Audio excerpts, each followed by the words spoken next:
नेपाल की राजधानी काठमांडू में जेनजी यानी युवा पीढ़ी ने एक बड़ा आंदोलन शुरू किया। ये प्रोटेस्ट पहले सोशल मीडिया पर बैन के खिलाफ थे, लेकिन जल्द ही इनमें भ्रष्टाचार, बेरोजगारी और खराब गवर्नेंस जैसे मुद्दे भी जुड़ गए।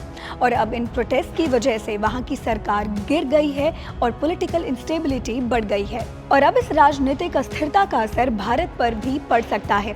दरअसल भारत और नेपाल के बीच ट्रेड रिलेशंस बहुत पुराने और गहरे हैं।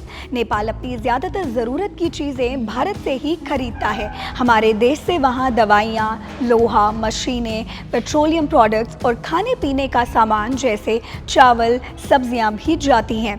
यही वजह है कि दोनों देशों के बीच व्यापार एक लाइफलाइन जैसा है। लेकिन इन प्रोटेस्ट की वजह से ये लाइफलाइन खतरे में आ गई है। नेपाल में अशांति बढ़ने से बॉर्डर पर ट्रेड रूट्स में रुकावट आ गई है। ट्रकों की आवाजाही पर असर पड़ रहा है, जिससे भारत से नेपाल जाने वाले जरूरी सामान की सप्लाई धीमी हो गई है।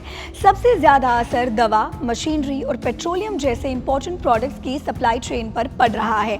इसके अलावा नेपाल में जो भारतीय कंपनियां इन्वेस्ट कर रही हैं, उन इन्वेस्टर्स में भी डर का माहौल है।